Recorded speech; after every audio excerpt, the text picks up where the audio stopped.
I've had parents like get so invested in me, come on the court, want to push you, put their hands on you. You're like, bro, you realize this is bitty basketball, right? I've had kids walk up to me and say, please don't throw my dad out the game. He's an idiot.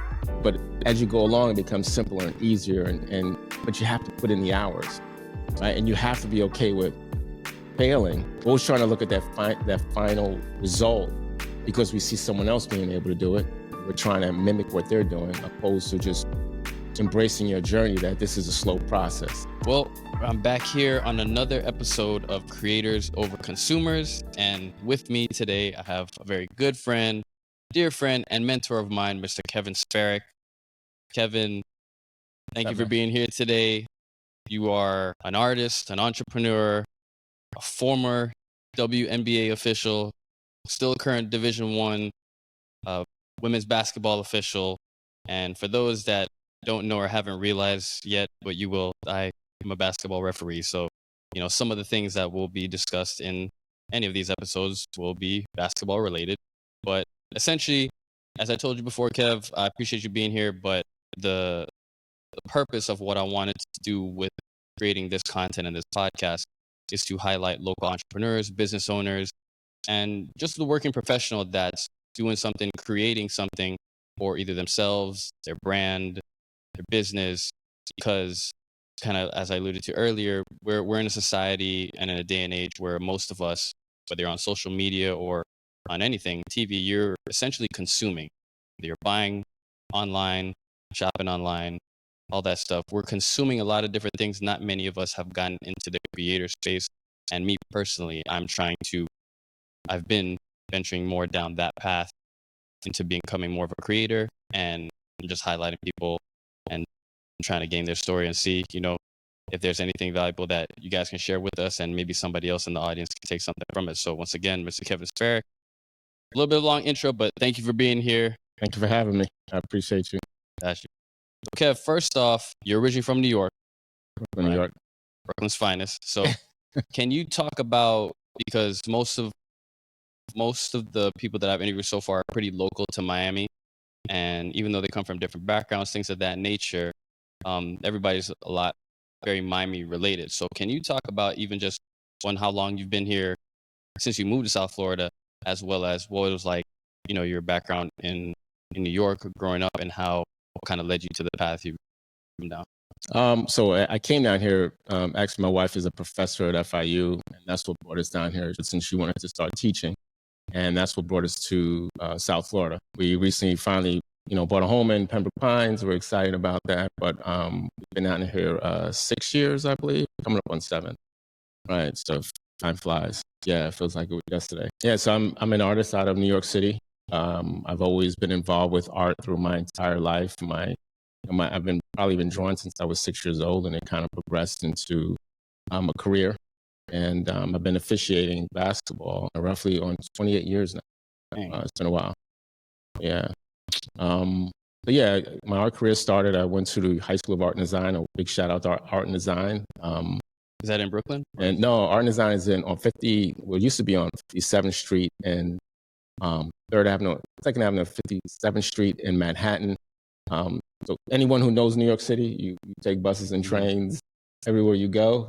I think I was on the train at a very young age, going to junior high school.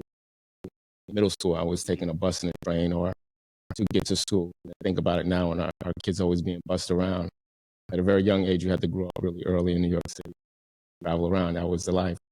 I went to High School of Art and Design with School of Visual Arts. Never graduated. Always went to a whole bunch of art schools.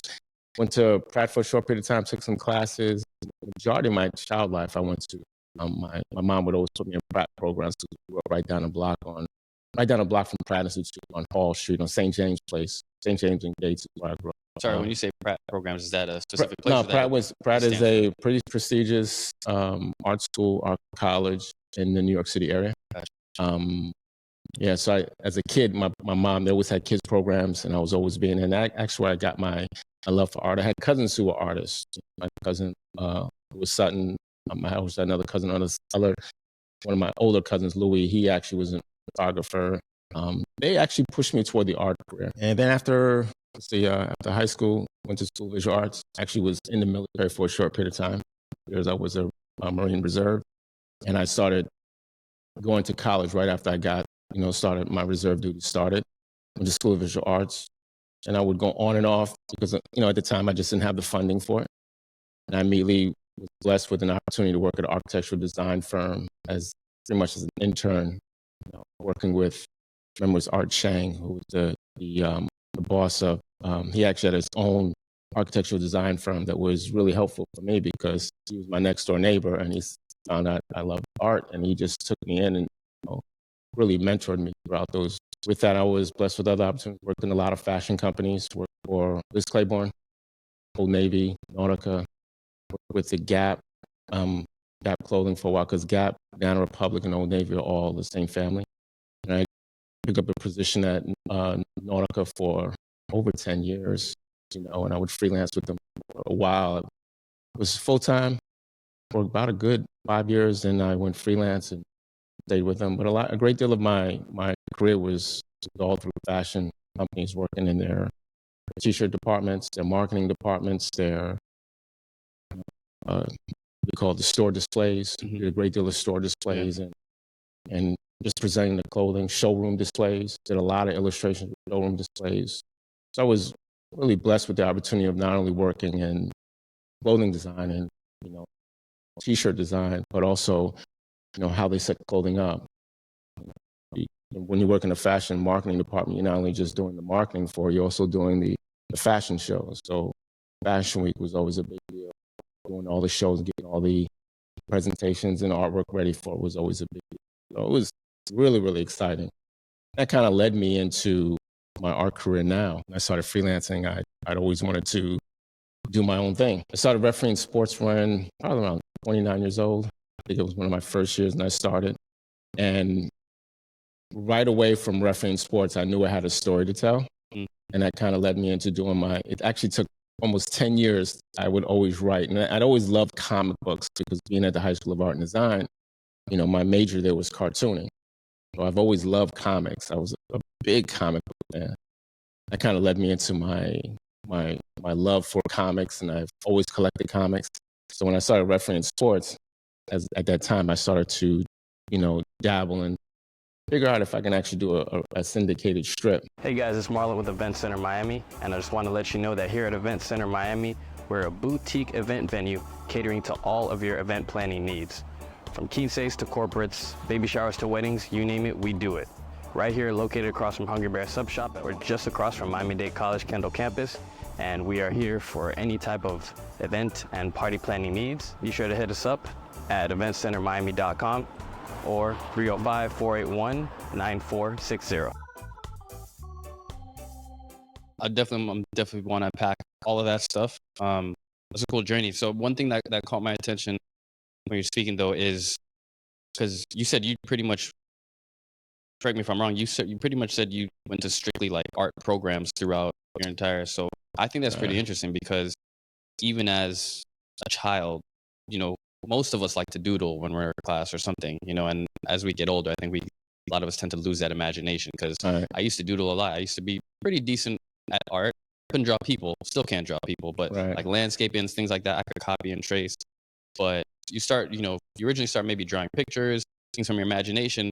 And the only thing I'm used to drawing and signing is my signature. So now it's like my imagination for doodling is not the same as what it once was as a kid. So you talk about like how you were able to, I guess, I don't want to say bottle it up, but use that and actually parlay that because most of us don't really get a chance to explore that or go strictly, art or, whatever that certain passion is. Yeah, interesting enough, my dad worked for Con Edison in New York City. Anyone who's from New York City knows Con Edison is the company that actually powers electric in New York.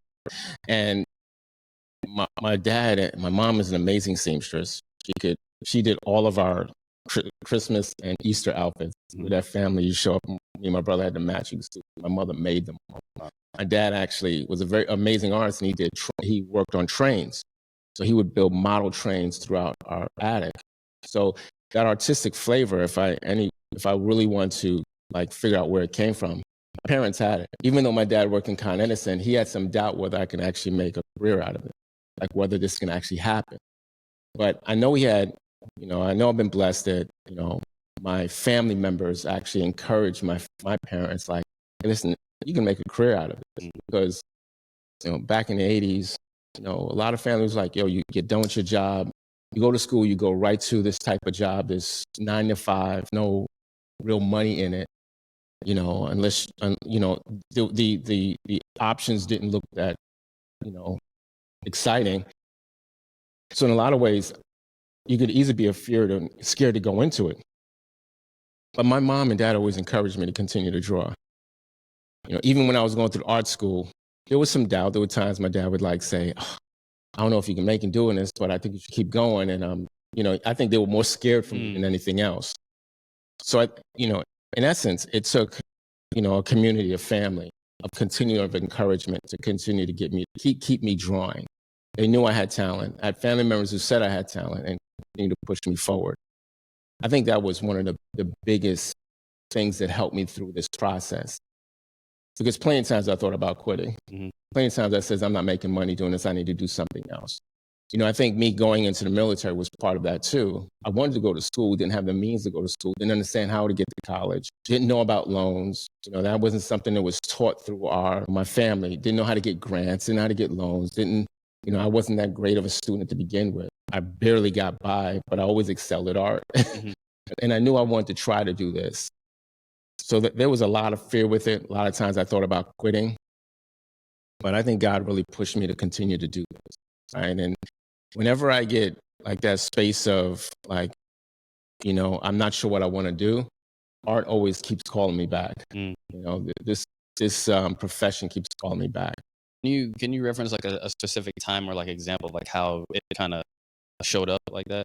All through my life. Even at a young age, I remember I might have been 25, 26, and I was working in the industry as an artist, and I wasn't making a lot of money. And there was this, I wish I could remember there was a female illustrator, black female illustrator that I met in Brooklyn. And I always admired her work. And I remember, getting to meet her. And then later on, I saw her again, and I told her, I met her when I was 25, 26 years old. Now, maybe 2 years later, I saw her again, and I said, I really feel like I'm not excelling and succeeding in this. I think I'm just not getting this. I'm not making a lot of money. I'm barely scraping by. It says, but she asked me the question, you're still doing it, right? You feel like there's still some sort of progress? And she actually encouraged me to keep going forward. She says, more times than not, more artists give up at a very young age because they're not one, making money. They can't pay bills. They can't, make a living out of it. But somehow I was living on my own and still being able to do it. Found a way. Right. I still found a way to do it. And she was really encouraging that. And that small moment, I remember going wow, that was really important to me. That was really, really important to me and that was just one example. And I would have little moments like that. Even when I was in school, I remember drawing and thinking that in School of Visual, I was in SVA, School of Visual Arts on 23rd Street in Manhattan. I remember being in an art class, and there was this one student who was extremely good. And I remember thinking I could never get my artwork to look like theirs. And I'm struggling. And I don't know, I think every once in a while in your life, you get those aha moments.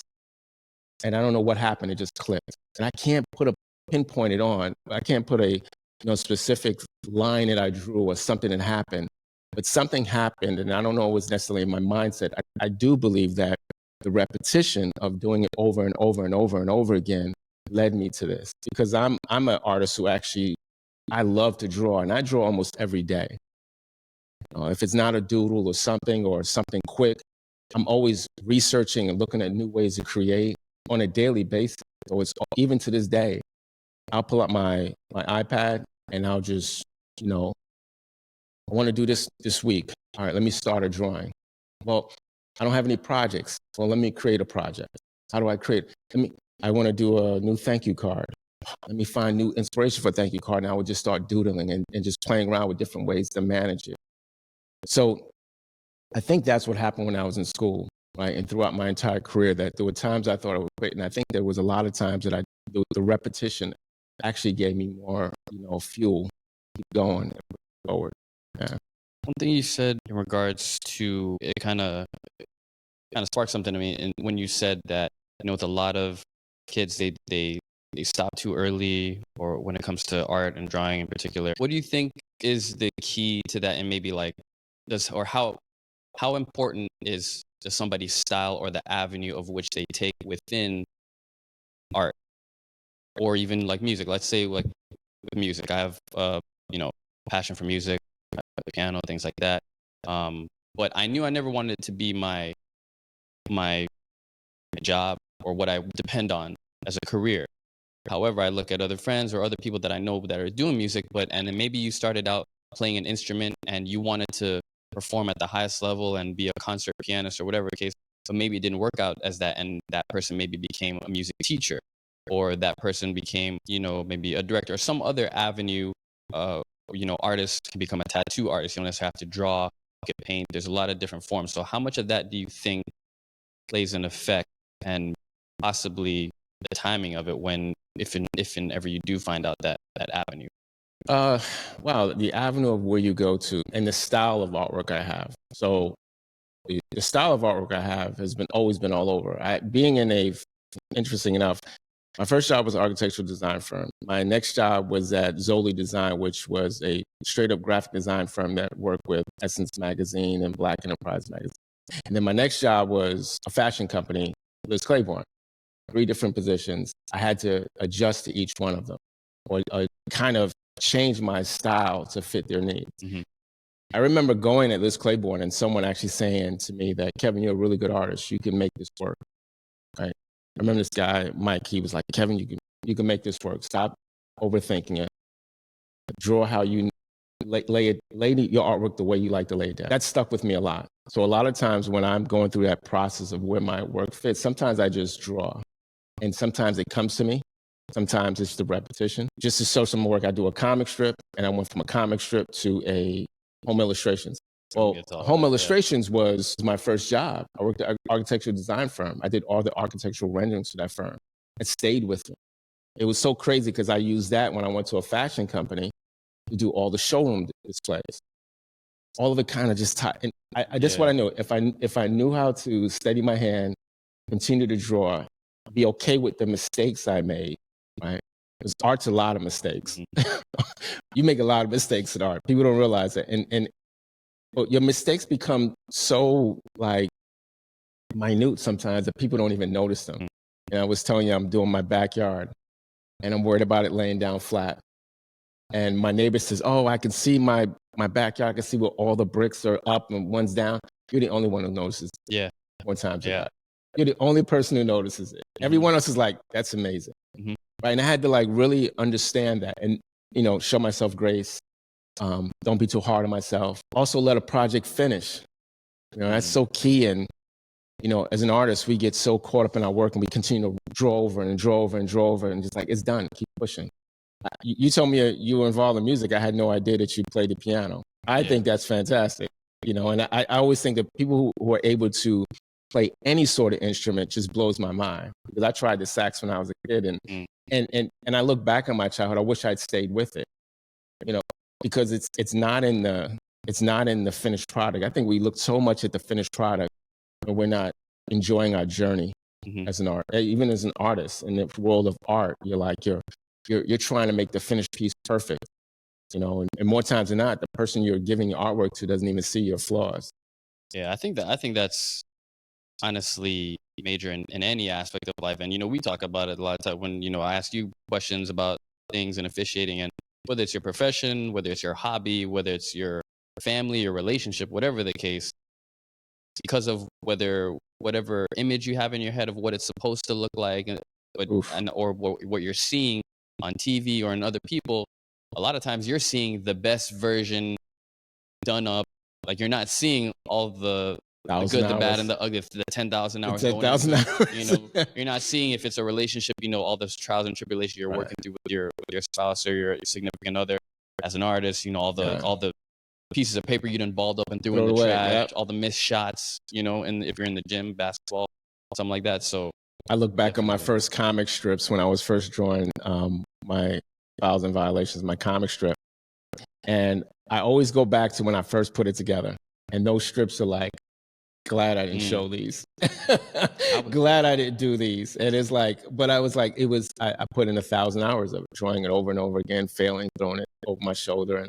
And that's important, the 10,000 hours. And I think that's what led me to, getting okay with accepting with, the finished piece of every time I went, because I've always felt like I'm getting better and better and better. So, yeah. So let me ask you, do you think that, I guess more on just like a philosophical side of stuff, do you think, because you said with your art, it was the jobs that you were on that kind of, you didn't realize, but it helped train you for the next one, and it had maybe different styles, different aspects of it, right? So do you think in life in general, maybe that's even a thing where it maybe not be the necessary path, but the fact that like, hey, you're doing something and it will now lead you to the next, whatever maybe it's your profession, maybe it's, maybe it's a hobby, whatever the case might be, but something along those lines. So you're saying that what I'm doing now leads me into more? I do. I think. Yeah, in other words, it develops your style. So, but if we're talking about, let's just take officiating, for example, since we both officiate. If we're just doing it. Hey, you start out working kids games and you're just in it. You may not know what the hell you're doing. No. But you're doing it. You're doing something each and every day, every weekend. And then it becomes, okay, I'm learning just how to, maybe get my mechanics right. Maybe get, just how to run. What am I supposed to be looking at? Then it develops to where now I know how to talk to coaches and players and respond. And but because you're just doing it. Well, so, when I first started drawing, the hand was like so difficult to draw. Your hands was so hard for me to draw. Like, people don't realize it. Try and draw someone's hands. Yes. It's like it can be challenging. And I would be okay with like, okay, it's not as bad. After I look at some of my old artwork and says, oh, that wasn't as nearly as bad as I thought it was. And I think it's always us thinking it's worse than what it is. But as you go along, it becomes simpler and easier. But you have to put in the hours, right? And you have to be okay with failing. Sometimes when we're looking at the hand to draw it, we're looking at the entire hand. Right. And we're focused on each one of the fingers, and we're working so hard to make that one finger right, opposed to looking at the entire hand. Other times we need to just focus on the thumb, right? And take your time learning how the thumb works. And then the next day work on the index finger. And another day work on the pinky finger. Just go through that process. We're always trying to look at that final result, because we see someone else being able to do it. We're trying to mimic what they're doing, opposed to just embracing your journey, that this is a slow process. Some things will come quicker. That was a lesson, I think, what happened to me in school was that when I finally, started drawing, I started doing artwork I really liked. I realized it was like I was expecting it to come immediately. And I just had to go through the process of working through it and making mistakes and trying to go through it. And very similar to officiating, refereeing basketball. You see referees who are on the television and they're like, how do they keep all their composure, and how are they so crisp and clean with their mechanics, and how do they, see these plays? Well, they put in 10,000 hours just on this one play. Not even 10,000 hours on the game, but 10,000 hours on this one play. And it shows when they're managing this one situation, this one play. And we're seeing the whole result of all their hard work. And we're trying to emulate that in one sitting, in one game. And that's just like, it's unfair to practice. It's just unfair to them. Hey there, it's Marlo with Event Center Miami. If you want to stay up to date on the latest news and exclusive deals that we have going on here at our venue, please be sure to sign up for our newsletter at www.eventcentermiami.com. There you'll receive an updated calendar of monthly events, as well as be the first to know of any special promotions and deals that we have going on, so you can save big here at our venue. Again, that's eventcentermiami.com.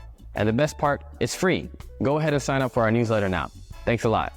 I resonated with what you just said before that too, because, and I guess God bless me, but I mean, a lot of things in life, I was always able to pick up things very quickly as a kid, whatever it was sports, athletics, music, school. But looking back, and the older I get, there's not too many things that I actually stuck with and saw throughout. And that's because maybe it's an interesting, whatever the case may be, or if it got tough, it's like, well, I'll just try the next thing. With music in particular, that one of my, I don't say shortcomings, but an issue that I always had with it was that if I got tired of the song, or if, like, let's say it's a long classical piece, and I don't even like to play classical that much anyway. But with any piece, if it got too long or got too hard, it's like, and it wasn't like flowing and coming. I was like, next song, I'll go to the next one. And so a part of me was able to kind of, I don't want to say skip or bypass it, but I was kind of always able to get around it because I also learned how to improvise through a jazz teacher that me and my friend had.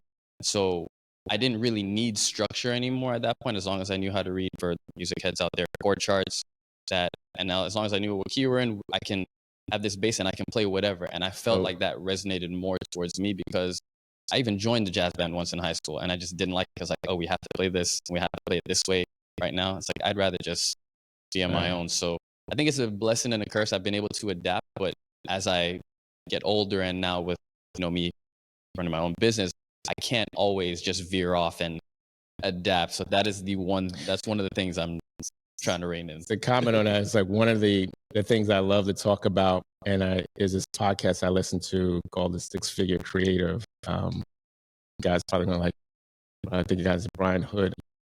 He always talks about the shiny object syndrome, where the next shiny object, you're like, squirrel. Yeah, you're like, yo, you're like, squirrel, let's go. Yo, I'm an artist. I struggle with that all the time. I'm doing a project. Yo, something will flash by, be like, oh, that's dope. Well, let me see if I could draw that. Oh, let me see. Oh, that's cool. What if I veered my business this way? What if I veered my business that way? And it's interesting up. It's like the downfall of my life. It's like the shiny object. I get so excited about the next thing, and not realizing there's so much creative stuff in the thing that I'm actually working on. Something else you point out too, my son's an artist as well. And he never went to art school. He actually went to art school, but I always encourage him, like, yo, learn from the great masters in art. Some people know what I'm talking about. Art heads will know. Great masters like Michelangelo. Learn how they draw and why they are so, looked at as so great. And some people just don't want to, I don't want to draw like that. That's not the point of drawing like that. The point of drawing like that is if you understand, the history of how art works, I guarantee you it'll make you so much better of an artist. But it's not to say that someone who doesn't do that is not going to be a good artist. Right. It's not saying that. It's just saying that I do think that it has some value in it. And I think, speaking like, we were in class and someone would tell me to draw. I didn't want to draw Michelangelo's style, right? I hated that stuff. But I realized it later on in life as I was doing it. I said, wow, this helped my hand out. Fake it till you make it. You copying someone else's work or trying to emulate someone else's style helped me out with my style and helped my style to grow. And it was something valuable with that I've always, enjoyed.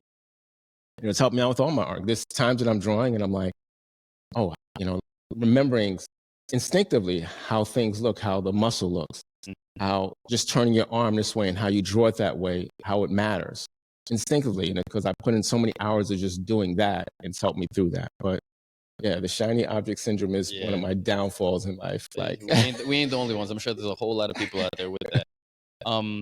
But speaking of shiny objects, you got a couple shiny objects here, and I want to highlight some of these things. So obviously you've been an artist pretty much your entire life. Yes. You spoke a little about how your style changed and why it changed throughout the years because of the job. But how did you get to, like, what was it about comics or comic strips that made you want to do this? And what is essentially this a part of, so the audience, right. Correctable Errors and Cheaters is a part of, and then how it now transitioned into your home illustrations? So I'd always done art. I'd always done illustrations of homes, right? I was always doing someone else's home, doing a showroom on the side. But as I started refereeing basketball, I always had this desire, that shiny object. I had the desire to do a comic strip. And I'd always loved comics. Man, I really want to do a 3-panel comic. And that's how it started. And I knew when I started refereeing sports, I would sit in the rooms and say, oh, this is great material. Anyone who's been around referees or sports, people give you material. I don't even have to write it. They give you comic strips all the time. So I would just continue to write down funny jokes and try to figure out. It was so hard to be in funny. So I would just continue to do that. And that led me to my webcomic, which is Fouls and Violations, Life of a Basketball Referee. So the comic strip was spawned by my career in officiating. kind of give you an idea of how I started refereeing.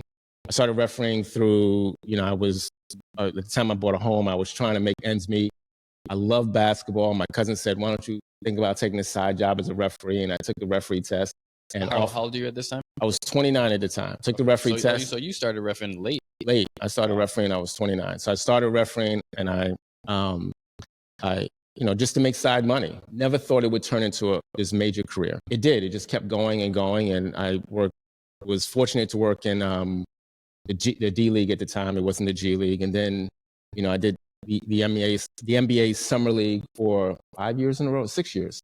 And I got hired in the WNBA and did 15 summers in the WNBA. At the same time, I was still doing men's college, and I switched over to do women's college. But it was through those stories that I thought of this idea of just doing a comic strip.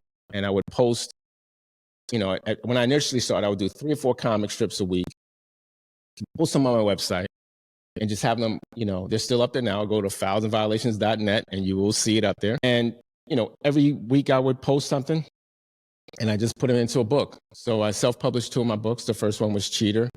And it's all about the life of Sleepy, a basketball referee, a high school basketball referee, and his hard times and, things referees go through. And a lot of referees, whether you're doing basketball or doing football, soccer, you can relate to the officiating life through these stories. And then I started doing, my second book came out, Correctable Error, 2 years ago. And I'm still in the works of doing my third book, which is kind of delayed. Because do you know the name of it yet, or is that under? No, it's not yet. Yeah. It's gonna. My goal. I'll to give you a little snippet. My goal is it's going to be more rule driven. So the rules of traveling, or something like that. Okay. So not necessarily rules of the game, but rules of. Right, the rule of traveling and putting it in a comic strip form too.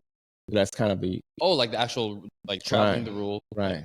Okay, gotcha. Yeah. I think meant travel, like when we're going. Going to games. That too. That's part of it as well. So traveling and refereeing. People know that's a journey itself. But that's how the 2 books started, right? And I love doing it. Just love doing it. It's kind of like now it's out of sight, out of mind, because as well as I know that when college basketball season starts, it's difficult for you to focus on anything else. With the travel, getting travel done and getting your mind right for games. Like some things have to put a backseat. And if there's anything I regret is that a lot of my business has been put on the backseat because of my world of officiating. So, I'd always done home illustrations to my home illustration stuff. I'm at ksparrock.com. You go there. I have a lot of my home illustrations, and I specifically did it for realtors and brokers who wanted to create a present or a gift to their clients whenever they sold a home. And how did it really start to get going is that when me and my wife were looking for a home, my realtor saw some of my work, and she saw me do a home illustration for someone. She's like, Kevin, this is amazing. Could you do one for me? And it was that aha moment. Like, oh, wow, there's something here. And she would, every time she sold a home, she would call me up, this is what you want, take it. And I would do the illustration, and my turnaround time amazed her because within a week's time, so whenever she was about to close in the house, this customer's got it, Kevin. I need to get this out. It was Jennifer Bro. Jennifer Holmes is the realtor who would hire me. Got a big shout out to Jen, because if it wasn't for you, she was invested. Yeah, she was that light switch. She said, Kevin, this is really fantastic. You should try this. So what I did with my home illustrations, I kind of switched it to specifically work with brokers because I thought it was a really good, business niche to work under, and that was important for me. I just didn't want to do, home illustrations for just anyone because it was too broad. But I've always found in this business world, if you lower your niche as much, narrow your niche down, it really helps out your business, and it did. So real quick, so right here we have a home illustration that you brought. So what different types of formats can they get? And just to be clear, this is a great gift if you're a realtor, a title company, any type of closing gift for, I would assume more so for the buyers of the new home, something that they'll always have, because I can imagine if my parents had something, my parents have my parents have had the house that I know they've had for pretty much since I was born. So that's over 30 years. Right. And I can imagine, especially the way my dad is, how he's fixed it up and gone through changes, how many changes it's gone through. So if they had something like that, you know, to see an actual picture, and then, you know, I know the lifespan isn't as long nowadays for homeowners, but you know, if you have 20, 30 years in a home and you see, man, this is what it once looked like, I think that's pretty priceless. So what's interesting enough is that I recently, it was two people that bought some of my illustrations. They were leaving the house. One of the brokers, like, I'm selling my client's house, and it's like, but they lived in it for 20 some odd years, and I want to give them a thank you. They sold the house, he made money, and he was like, I want to give them a gift for them allowing me to go through that process with them. So he bought it. He bought an illustration for the seller, Gotcha. right? Okay, awesome. And it was a you know, memory of the home you lived in, the home you grew up in. And he said the clients loved it. Yeah. Right. And I recently had you know, a friend of mine whose, you know, mother and father passed away many years past, but his mother passed away last year, and he actually hired me to do an illustration for their home, specifically to his memory, and he gave it to his brother and sister as well. I had a person who bought a condo, and the realtor, I did the illustration with the person's, you know, a caricature of the person in there on the balcony overlooking a Miami sunset. So she was like, wow, this is a great gift. So, you know, I specifically work with brokers just to niche down, but I've gotten clients who just come back, saw the illustration, my realtor gave this to me. Could you do something for me, for my family member here? And I'm like, absolutely. You know, so no, it's I know it's like, it's good to niche down. It doesn't mean I like exclude other people or side, you know, people are like, oh, I'd love to get illustration. I do it all the time. And I love doing it. I love that feeling of, you know, art is to be shared. Right? And I love sharing my art. I love people seeing it.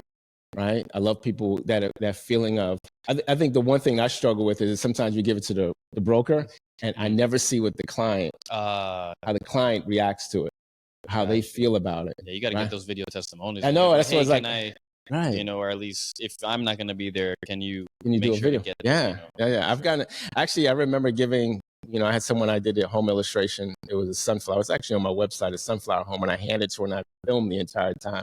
And it was, honestly, I almost started crying because of her reaction to it. She was just so caught up in the moment. She was so moved by it. You know, it's exactly what I've been looking for. But yeah, I think a good maybe even spin on it too would be, and that's what I thought when you said the seller. If I'm a seller, I mean, granted, I've lived in the house maybe however long, but I think if like there was an old picture, like of when they, like, you know, an old photo of what when they first moved in, and now you could like recreate that in a thing, that'd be like super cool. Yeah, I'm actually, growing up in Brooklyn, we lived in a brownstone that didn't have stairs, right? And after my grandparents moved out, the person built the stairs. I still have the old pictures, so I started doing an illustration of that, and I thought that was fantastic. But yeah, it's like those type of moments, I think are really, really memorable. And what type of formats can they get? Oh yeah, so yeah, I do them on a canvas. Keep costs down. I do everything digitally, right? Most of my illustrations are digital. I can watercolor if you want it, or acrylic paint it if you want it. So yeah, I do it digitally. I have it printed on canvas, and then I frame it in a what do you call it? A floating frame on paper. I prefer this style. This is actually a nice way of presenting it. Having it on this frame here, I think people, the response I've gotten from this has been really, really good. And every year I'm trying to, how do I elevate it even more? One of the things I always do too is I give away thank you cards for people. You know, and it kind of give you a little heads up on how this started. Both my parents passed away, as you know, this past year, and my mom had this amazing memory. She always remembered people's birthdays, wedding days. I mean, I was amazed at her memory. And she would always send Christmas cards and thank you cards to everyone. I remember, I always thought that was always amazing. She kind of inspired me to do this whole part of my business as thank you cards, and even these type of illustrations of thank you to people. So yeah, there's a little bit of transformation happening in my business that's going to really focus on, you know, my mom and dad's impact, their giving, you know, and the importance of giving. I always say I'm in the thank you business. So whenever someone sells something, this is someone giving a gift saying thank you for trusting in me in the process of either selling their home, giving their home, or making me feel a certain way. No, man, that's dope. For me personally, family is, I've spoken on my family countless times with you, is huge for me. I come from a huge family, Yeah. but can you, and I know obviously your relationship, a little bit of your relationship with your parents, can you talk about how, or some of the things that they instilled in you that kind of, what it was like growing up, maybe just in your family and in Brooklyn, that led to you being able to, you know, do the things you're doing, how that led to art, officiating, and like maybe even getting through some of those hurdles. The first part of the question is like one of the things my dad taught me, very simple, two simple things: being on time and just showing up. Like that's more times than not, that's half the battle. If you're on time with the project, on time with showing up, you're honoring other people's time. Right? I'm a Miami dig, Florida dig. Like, it is so hard for me to find contractors here in Florida because I always feel like everyone's either don't show up or they're late, right? And it always reminds me of my dad telling me, like, yo, just show up. Yeah. Or he says, be on time. My dad worked at Con Edison. I can't ever think he was late. I don't ever think he was late for anything. He was on his schedule. He worked it out. He made sure he was on time. My parents didn't like being late. They showed up on time. That stayed with me. Sorry to go off on a tangent, but as part of a New York, Miami thing, because it's something that is a constant struggle for me, punctuality. Try to be better. I've gotten a little bit better over the years. I'm still not where I probably should be. Yeah. Like, we won't get into all of that, but also I know a lot of people think, because of like maybe where their family's from, Caribbean people time or this people time, whatever the case might be, Miami people time. Is there a difference between Miami and New York as far as when it comes to punctuality from just New York and Miami, or is it actually just who you are and how you grew up? I know a lot of New Yorkers are late. Like, they're late. They Do you think maybe the hustle and bustle of the city, everybody trying to get somewhere? Listen, I honestly think that it's a, you can change. It's a habit, right? So you can change that, right? And it just takes, like any habit, you need to small victories every day. You got to, like, okay, I was on time, and try to build off of that. My wife wasn't always the most punctual person when I met her. She would always take her time and would show up. And it took me really listen, we got to be on time. And my wife, this is a conversation we have so much fun joking about, because she gets nervous, like, oh, I better hurry up because my husband's about to leave. He's going to leave me. So no, I don't know. It's not about, where you're from. Honestly, I would say it is about where you're from. If you are around people who are always late, 9 times out of 10, you're probably gonna be late, right? But if you surround your people around people who are like punctual, on time, your habits will change. I went through a period of my life where I was always late for something. When I worked at Nordic, I remember going to work late all the time. And I remember getting to work once, and my boss was like, yo, show up on time. And he was like, yeah, you're right. And I had to change that habit. It took a lot of work. It took a long time for me to get here. Now it's to the point where I'm like, if I'm 15 minutes, if I'm on time, I'm late. I'm 15 minutes late. So I've always had that mindset. I'd rather be a half an hour early, even if it was a job I hated.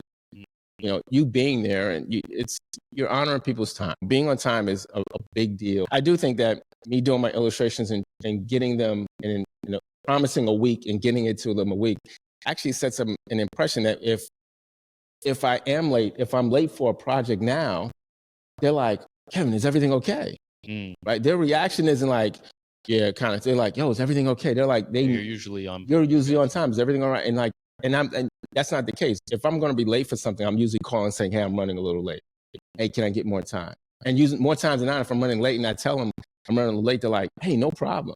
There is no pressure. It actually sets you up for so many good things later on. So that's how I see the advantages of doing that. And I would honestly say that came from my dad, my mom and dad, just being on time on stuff and just making sure that, you just showed up. So, yeah. So can you I'm still working on that. It's all right. Yo, listen, it's work in progress. Work in progress. Baby steps. Listen, alarms work, man. Listen, I won't lie to you. Listen, I'm going to tell you something. I put the real truth. If I'm going to a game, if you have a 6 o'clock flight and you miss that flight, what happens? You're going to miss the game. you're going to miss a big check, right? As a referee, right? You don't want to miss a check. So if I have to be up at 4 or 4 o'clock to get to a 6 o'clock flight, I'm going to set up 5 or 6 alarms back to back to back to back to back. If that doesn't work, I'm going to set up the alarm and put it in another room. So if the alarm does go off, I got to get up and get it. Marlon says, I've tried Kevin, that. I hear you. I hear you. You see, these ears is big. I hear you. What I do not hear a lot of times is my alarm. I will set 15 of them things. I'll put on the other side of the room. I'll put, shout out to roommates that I've had in the past or in the present, whatever the case may be. Sometimes they got to wake me up like, yo, can you shut your phone? When I sleep, I'm like in a coma, I feel like.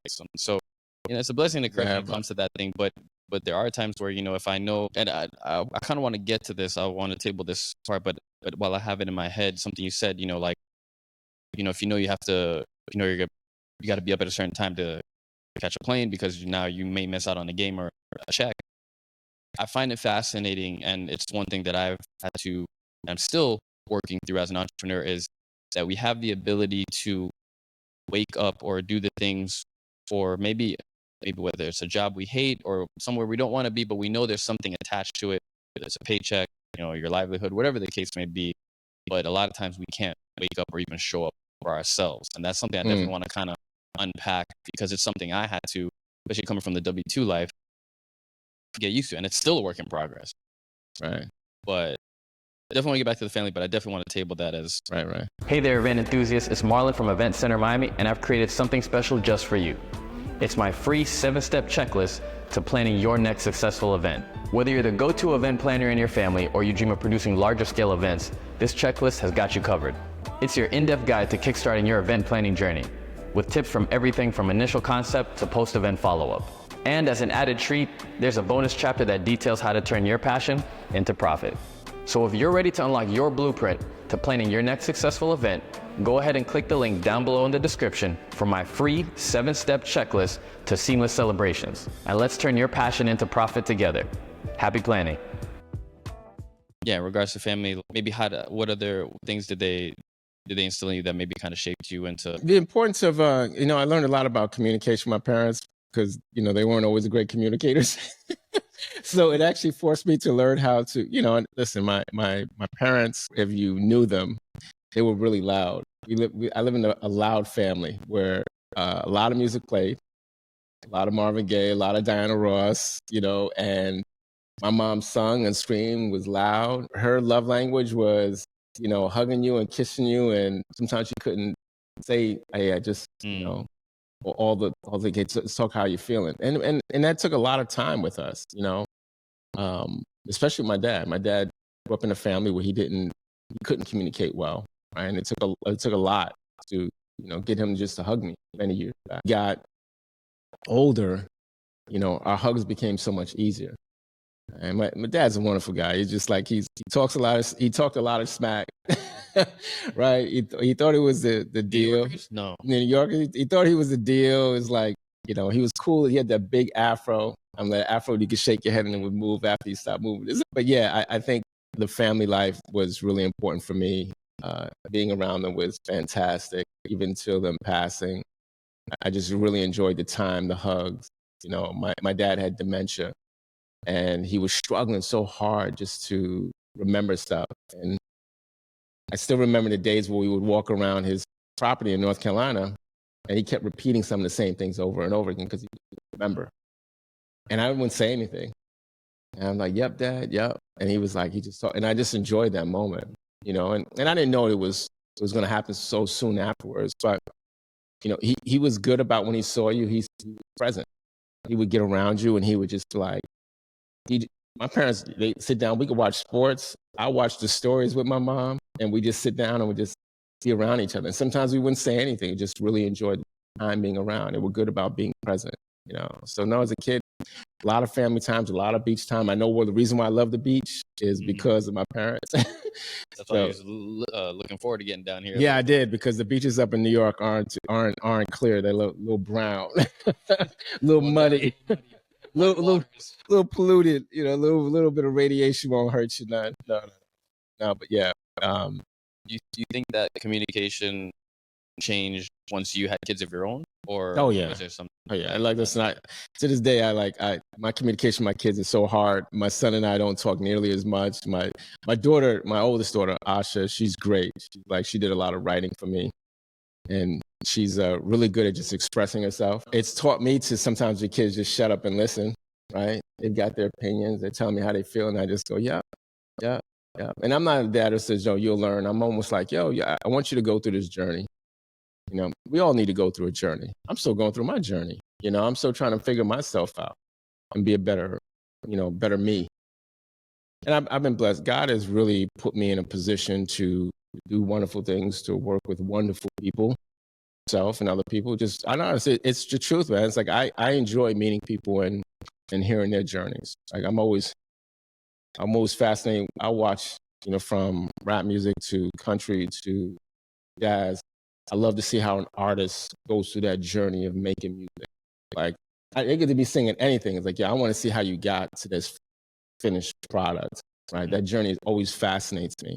And even meeting other people and like yourself and like, how did you get to where you are now? What was your inspiration? Just always fascinates me. So a little bit of the fun stuff I want to touch on. Obviously, how I met you was through officiating, and funny enough, like I'll never forget because I won't mention their name, I guess, but somebody that we both know very dearly. She was on the game with us, and she was like, we saw. I typically don't normally look at my partners much throughout the season. Right. I may take a glance to see, who you're working with. Oh, I know this person. I don't know that person. But maybe until like the week of, depending on how many games you're getting. And it's like, okay, where do I have to be? Like, I'm trying to get my mind around. So I was talking to this person, and then she's like, "Oh, you know, Kev's in the W, right?" I'm like, oh, okay, but like you're a new name. I didn't know who you were. I didn't know if you were 24 or 42 or how old. You know what I mean? So then it's funny, and then I could, from the very first times I met you, I could tell you're and maybe it's the military background a little bit too. Like you seem, even with the punctuality, like a very structured. No structure, yeah, no structure, absolutely, and that's fine. I didn't want to make it seem like, oh, he's a square or something. No, like structured, which I can appreciate that. I could use some more of that in my life. But then it's funny how the relationship took on, and you never realize how things or relationships like these like come about. But I think I just started asking. You were open to questions, regards to officiating, anything about it, rules, travel, and I can't thank you enough how much of a great resource you've been and helping me advance my career and just even my skills, and like thinking of things a different way. And so that was definitely a cool part. But can you kind of talk about your officiating journey? You said you started at 29. Yeah. Which is super late in most aspects. Sometimes I wish I started at 20. I started like 19, 20 when I was in college. I really started kind of doing it. And then, but I know kids that started 17, 18. And I'm like, man, I should have started back then when I was in high school. That's a new thing. That's a new thing. Back then, no one was refereeing. No, I did New York City basketball, the Rucker tournament, West 4th Street, Nike Pro City. Listen, you get killed at 19 dealing with grown men. These dudes come after, and I always joke about that when people talk about New York City basketball. When guys say they're gonna see you after the game, they're gonna see you after the game.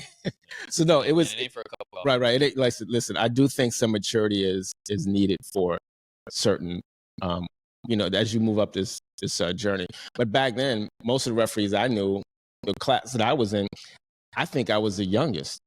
I think most of the people were old. There might have been 2 other people who were younger than me, but I think I was the youngest at 29 in that class. Right. And it was a class, Saboa, shout out to Saboa in the Bronx. They're the ones who actually taught me high school basketball. Is that an association or is that Yes, association. Please don't, the acronym, I forgot. I totally forgot, but the Saboa is the name of the organization. They have one in the Bronx, Queens, and Manhattan at the time. And I'm Bronx and Manhattan, Queens and Brooklyn. They had 2 separate organizations.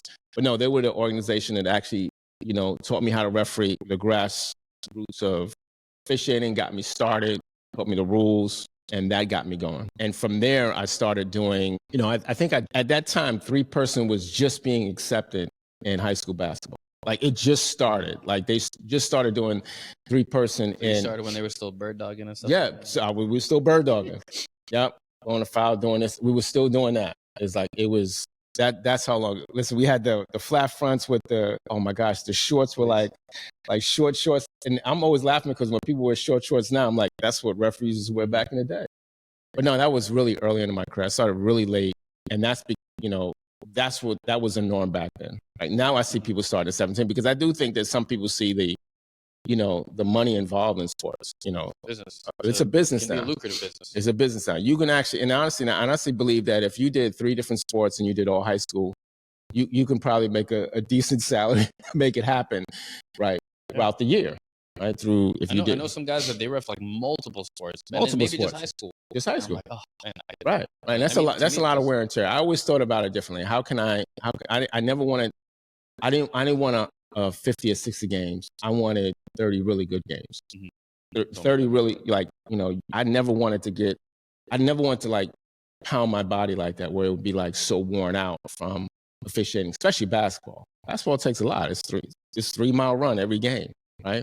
Every college game is like 3 miles, close to 3 miles. In high school, it's a little less, like 2.5, something like that. I think that's what they calculated at. That's a lot of pounding. And I always say this, that we keep getting older, the athletes stay the same age, right? Like from they go in high school, it's like what, 15 to 18, and then college it's 18 to 25, might be 26, 27 now.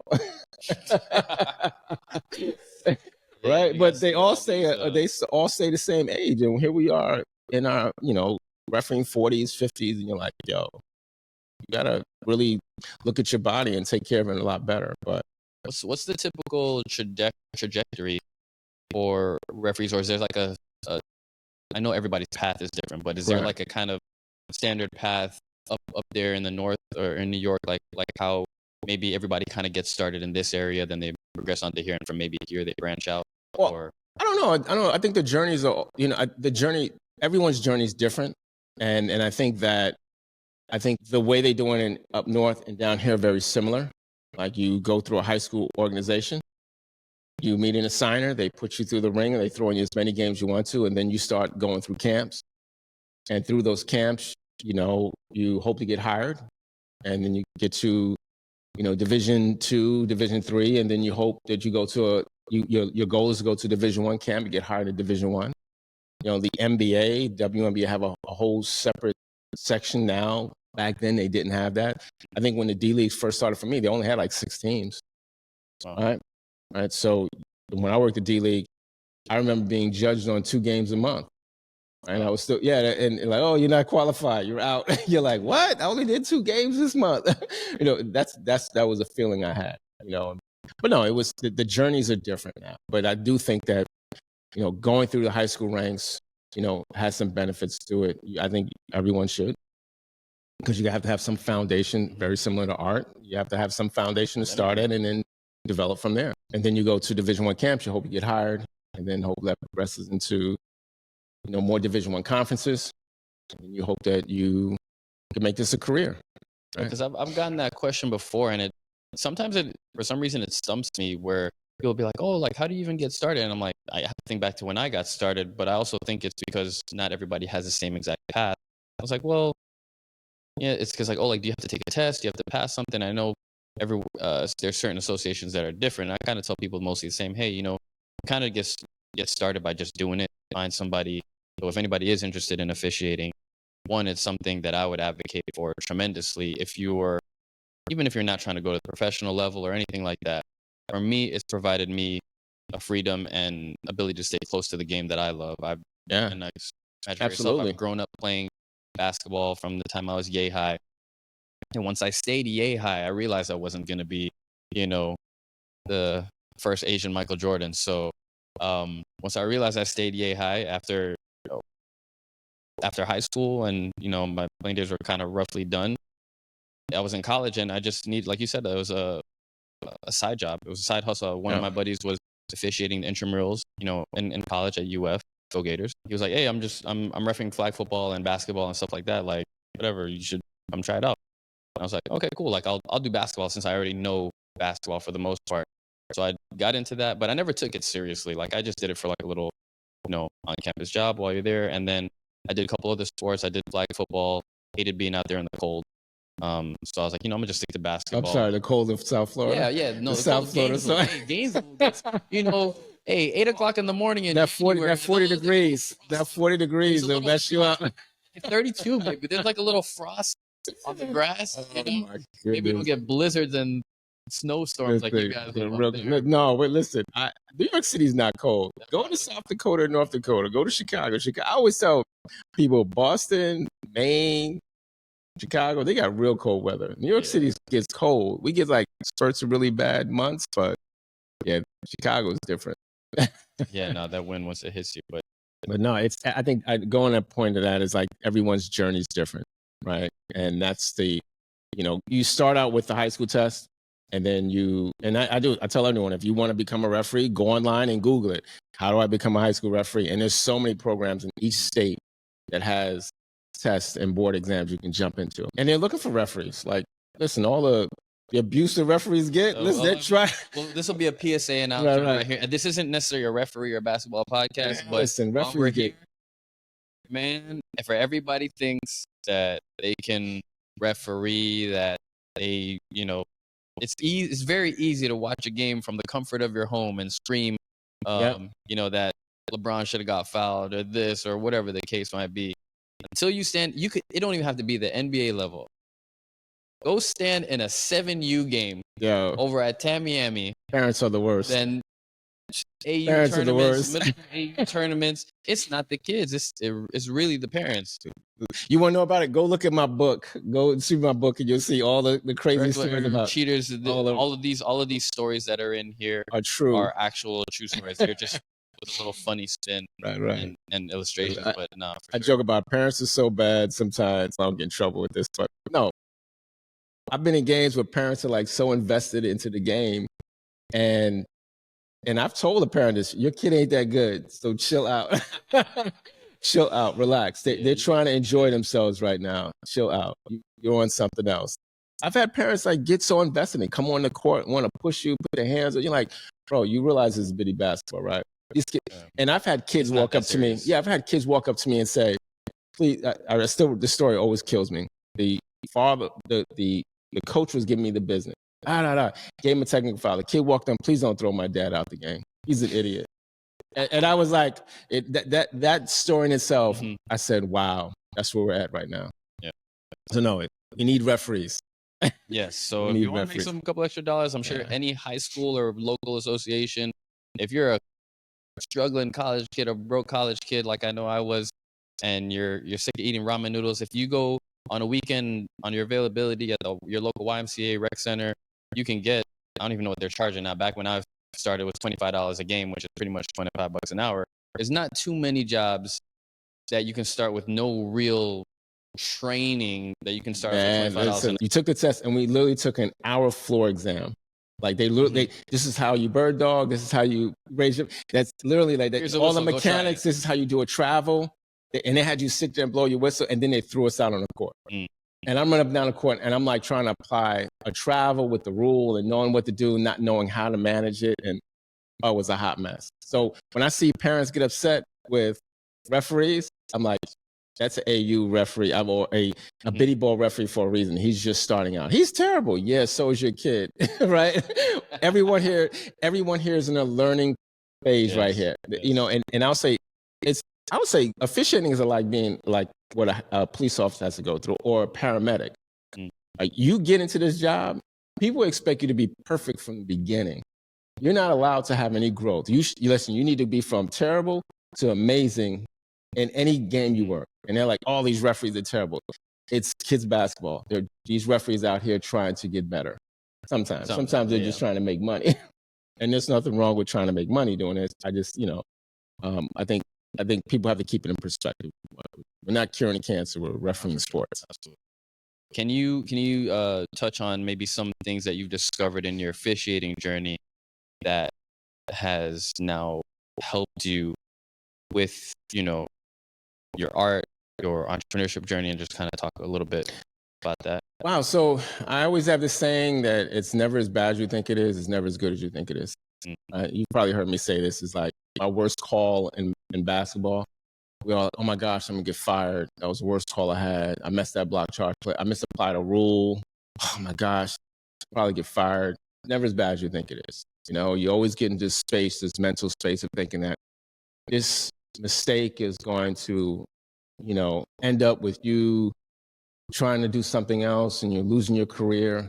Flip side of that is that when you do something really good, like, oh, I nailed that block charge play. I handled that situation right. You can't get too high with that. You have to really get used to living in the present and remembering, you know, right? You know, a thing I say to referees too is like, you have to have, you know, short-term memory, right? But long-term recall. So can you break that down? Right. So if you're officiating a game, you have a bad call, you got to forget about that call and you got to move on.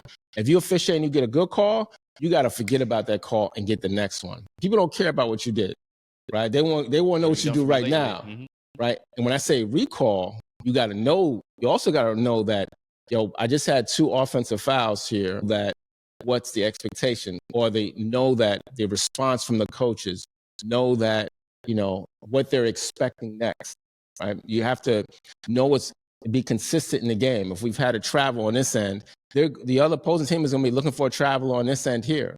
I don't care if you mess that play up, they're expecting one on this end here. So you can't miss the elephant in the room.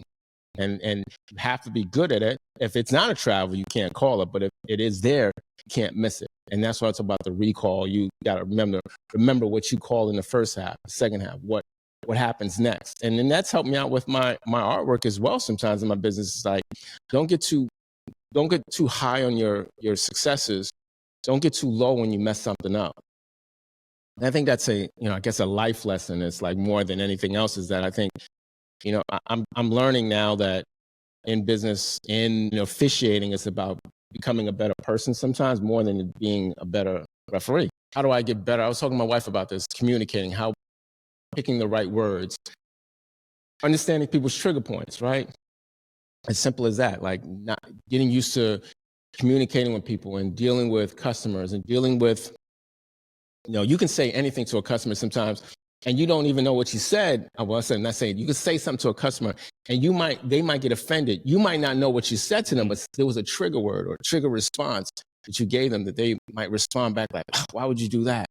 I can't understand it, but you don't know their backstory. Same thing in officiating. Like how many times have you call a block charge play and they explode? And you're like, wait a minute, where did this come from? And they might be thinking about, who knows, something that happened in a prior game from your a colleague. They might have been dealing with something with their team. Coaches have control of practices with their players, when they can warm up, when they can, what kind of drills they run, all those things. And then they get on the court and here they don't have control over the referees. And anytime something happens, their response is like, sometimes their response might be in fire, like in rage. And you're like, where did this come from? It has nothing to do with you sometimes. It's sometimes a lack of control. It could be that something happened in practice where I'm upset with the player and now they're throwing that energy out on you. In business, some of the same things happen. You're dealing with the customer, they might respond back to something. I didn't ask you to draw it this way. And, sometimes your response has to be like, trying to figure out what their why is. So that's been really helpful, is not to overreact, when it's really low, and not to, get all excited when it's something really good. Like, hey, try to keep things in perspective. Next project, how do I make the experience better for them, later on? How do I solve this problem when I'm dealing with coaches? How do I solve this problem when I'm dealing with customers? Miami professionals and business owners, are you looking to network with other like-minded individuals such as yourself, but not have to worry about going to the chaotic and hectic areas of Wynwood and downtown Miami? Well, look no further, because Event Center Miami has you covered. We're hosting our monthly night of networking here at our venue every second Thursday of the month. This free networking event is open to any and everybody looking to build their book of business. If you're looking to network the night away, then join us every second Thursday of the month from 6 to 10 p.m. We're located just across the street from Miami-Dade College Kendall campus at 10549 Southwest 109th Court, Miami, Florida 33176, in the same plaza as Hungry Bear Sub Shop. Make sure to stay up to date with the event, as we'll be featuring special guests, giveaways, as well as other promotions throughout this event's entirety. To sign up for the event, head to www.eventcentermiami.com and click on the flyer to sign up. And I think that goes to your point earlier about kind of like the more that you build that up, it allows you that grace. So like when you were talking about timing, build up that grace with the service, with your how you treat people, that eventually, you know, if you do have one mishap, you can probably get by because you've built up enough good grace. Yeah. If you don't, if you're, living and dying on every, word or action or product that somebody buys or from you or whatever the case, may not be able to be consistent. Let me hit on this too, is that think about when you first started refereeing. Mm. There's always, I still remember, there was this one person in the stands. I don't want to think when I first started refereeing. My second game ever referee, there was a person in the stands like, yo, you're the worst. You're a terrible referee. This is my second game, right? I started doing better. I got to the WNBA. I ran into this guy in a game, and he still was like, you're still terrible. And you think about this. There's some people, when they see you at your worst, they never see you getting better, right? It's that I remember when he was this way, right? So think about this. If I showed up late the first time I meet somebody, that always goes back to, there they go showing up late again. Oh, there they go. They not on time with my project. They promised this and they didn't do, and it hangs on to them. They can be hiring you later on, but later on, like if it happens again, still doing the same thing, right? And I think for people, it's sometimes that grace is so hard for them to give you. So that's helped me out, that I'm always like, when people overreact to me or a coach responds a certain way, is to show them grace. That's actually helped me out to think like something else is on the other end of this, right? And I can control how I respond and how important that is. But no, going back to that comment of people remembering you for your early failures, like sometimes they just can't let go of that. Right? I still got dudes to this day, like, they'll see me, Kev, it's so good to see you on the court. And they're like, man, I remember when you sucked. You still think I suck. And I probably do still suck. It's a lose-lose situation, man. But two things that you did said when you were kind of breaking down, even just not to get too technical, but you're saying block charge and recalling plays and things like that. And I don't want that to go over anybody's head out there who's not familiar with officiating, because even just that little microcosm or snippet of what you just said, I know people just think referees, we just go out there and we blow a whistle, we collect a check and we go home. No, like people actually put in the work. And when I started moving up, is the more I realized how we're thinking, and guys like yourself and the pros and the major Division I officials are thinking 2, 3, 5 levels above. And it's like, that like blew my mind. And that's what's like, oh, there's a reason why they're at this level. But also I think having the recall, not even just to take it away from officiating, it could be the same thing in life or in your business, because, those plays, you have to have a short memory, like you said. So when you have those failures, you're in and out, you're not really remembering, you're not dwelling on it. But you do have to remember that mistake that you made maybe 3 years ago with a client or whatever the case, like, oh, I can't recreate that. Or if it's a good experience, like, hey, I remember when I did get through this project, 2 years ago, and this project, was, beat me down, and I was able to now move through, and maybe it does help you get through it. So I think it definitely it helps you figure out whether you want to edit that that client. Sometimes I don't want to work with this person no more, because it's there's the other side of it too. It's like if I have a client who's always disrespectful, not showing up on time, not providing all the information you request, you get to fire them too.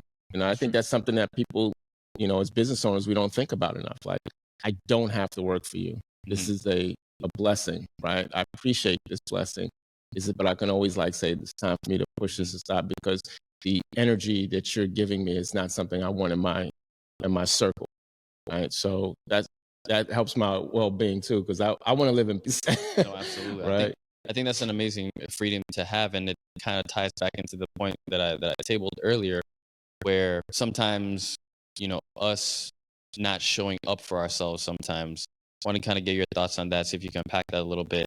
In regards to, this is not an original thought by me. I've heard this on other discussions podcasts before, but I do think it's really poignant, because, we'll wake up, maybe not me because I'm bad with alarms, but, we'll wake up for, we got to be up at 6 because we got to take the train to go here, or I remember when I was working at FedEx, and I'm not a morning person, but I still have to be up at, 5 o'clock in the morning, because the belt starts at 6 a.m. and stuff like that. And it's like, as soon as you wake up, you maybe get like a protein shake in your system, and you're going from being in a coma, asleep, to now I'm physical labor in a warehouse, taking boxes off a plane. It's dark out. By the time I'm done with my shift, it may be like 10 a.m. and now it's like I have a whole day, but I'm exhausted. And we'll do that for years on end for somebody else, a lot of us, decades and on. But, for ourselves, sometimes it's like, oh, because I don't have to, or like I don't have a boss per se to answer to, I can sleep in a little bit. I can, but you don't really realize what happens on the back end of that. I think you get to do that, right? Opposed to you have to do that. If you think about, I don't have to, people like, I had to work for my boss. Right? Okay, I see what you're saying. Right, I had to go do this, right? You get to do that, right? And I try to change the language. I get to do my own work. I get to create these amazing things. I don't have to do it. I get, this is an opportunity. I think, I get to wake up this early in the morning just so I can work on this thing that I love to do. And I get to create these things. And how do I make that happen? Miracle Morning. I don't know if you ever heard that before. Don't look it up. I hope you put it in the show notes. Miracle Morning's great. Miracle Morning, I think it's a prayer. Get up in the morning, you write. You prayer, you read, you exercise, you meditate, you write gratitude into your life. Right? And I think that's been really important, me creating those habits of waking up. I've actually got into yoga, right? In the last year, thanks to my wife. He actually, Ajaya Williams, Dr. Williams, the doctor, right? She got me into yoga, and I'm thankful for that because it's helped out with my flexibility and my breathing and my calmness. It's amazing. Yoga is, I think anyone who hasn't practiced yoga or, doubted it, I think it's an amazing practice, and it's helped me out with centering my life. So getting up at 5 o'clock in the morning is easy for me. I get to get up at 5 o'clock in the morning to do all these practices. I get up in the morning at 5, get my reading in, get a Bible scripture in. I actually have a Monday morning after church, a Bible community. We call it, you get to call in, it's Zoom call at 6 o'clock in the morning, and they pray. Every Monday, me and my wife get on and we listen to it. It's amazing how it just changes so many things in your life. Yeah, it's like, I think if you surround yourself around people who have some of these practices, sometimes it just changes who you are. What's that saying? If you show me your 10 best friends, I can tell you who you are, right? Or I think it's 5 too. Like, right. Let's say 5, right? So, no, I think that we get to do all these wonderful things, and I think if we change that language, it helps you. It's like when I lived in Harlem, before I moved down here. Me and my wife, I lived on 137th and Lenox Avenue. Frederick Douglass, and I would ride my bike when I worked at Nautica from Harlem all through Central Park. And anyone who knows, I love my bike. I had one of them fold-up bikes. I put it under my desk, and that was my moment in the morning. And that was like, get up early in the morning. I knew it took me 30 minutes to get from 137th all the way down to the 57th Street. And I get on, I hit all the bike paths right through Central Park, up the big hill. People know what I'm talking about in Central Park. And to get through there, I love that time. Just getting up early in the morning and experiencing that was so fantastic. That was my exercise in the morning. That was my meditation in the morning. That was my peace in the morning.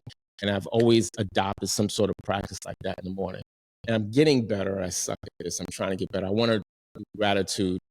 I had a doctor who actually, while I was going to therapy, she actually encouraged me to create a gratitude journal. And I remember going through that when my therapist was going like, yo, you need to create some sort of, gratitude journal to help you through some of these tough times in your life. It's amazing how that helped me out. And I don't keep up with that nearly as much. And just writing down simple notes of like, I'm grateful for this. I'm grateful for, I'm grateful for my wife. I'm grateful that I'm able to do this. I'm grateful that I'm able to travel, and officiate basketball. Every time I walk on the court for a basketball game, I pinch myself, physically pinch myself. Like, I can't believe they pay me to be here. This is dope. Like, I get in every arena, and I'm always like, if you ever see me in a game, I look around each arena, even if I've been there before, just to look around, just to see where everything is, just to take it all in, living in the moment. Yeah. I appreciate that. Did I go off the question or was something else? No, it's good because you touched on, like, like I said, I think the biggest thing when you said we get to. So changing language. I know talking to you over the years like that, especially recently, that's been like a staple in a lot of things. Is saying changing language, even in officiating, changing the language, communicating. Because a lot of times wires do get crossed and things like that. So what's on the horizon for you? Would you say like now, because you're now recently retired from the WNBA, but you still officiate college, but also with your artwork and your business, like what do you see is on the horizon for you? You're still a young man, so. Yeah, thank you. I always joke about it. It's like I always have a 5-year mark. Every 5 years I go, what am I going to do with the officiate? Like, am I going to stay on the floor? Is this something else I want to do? Not sure. I love being on the floor. I still love officiating, right? I think one of the reasons why I left the WNBA because I was exhausted. I was tired. I was back and forth. Those who don't know, you get done with a college season, you immediately go right into the WNBA season. I guess we're doing this here. Yeah. College basketball just ended. I guarantee they probably having WNBA meetings either now or next week, right? It's something like it's coming up soon, and you got to go from one rule book to the next. And those who don't know, college rules are different from pro rules. You have to make that adjustment. The allowable contact is different in both platforms. It's probably like learning kind of how you related it to law enforcement. And I'm not a police officer, so bear with me. But I would imagine it's kind of like learning, like if you're a police officer in Florida, now you're going to another state. I mean, New York, and now the laws are completely different. Right. Different laws. You got to look them up and make sure you go back and study those laws. And that might be from county to county here in Florida, right?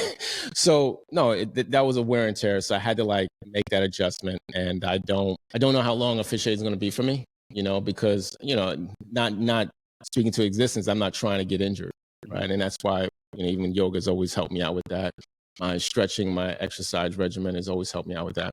But no, I love doing art. I think I'll probably do art to the day I die. I love being creative, I love drawing. I love putting that into my business frame somehow, some way. More books, So we'll see. Excited about the journey. I try to live in a moment. Mentorship programs, maybe. Yeah, what's interesting enough is that I've always thought about mentoring with officiating, and I love doing it. I love sharing my experience. That's what I wanted to talk about before. It was like, I think the sharing with people is probably the most important thing in life, right? We get this to give, just like art. Art is for giving. Everything you consume, it's selfish for me not to share it with somebody to benefit from it. And that's what I love doing with officiating. And I love sharing my art with people as well. So the more I can share with someone, the more I can give to people, it would be awesome. Awesome. Yeah. Well, for people out there, if they want to check you out, shameless plug away. Oh. What you got going on? Tell them where they can find you, all your products and services. Yeah, so the major website is ksparrock.com, ksparrock.com, or you can go to filesandviolations.net. Both sites they're actually intertwined together. That's with 2 S's though, right? Or something. There's something funky.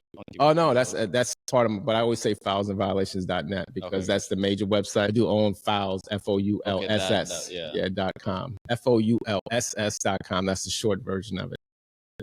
Those websites are tough.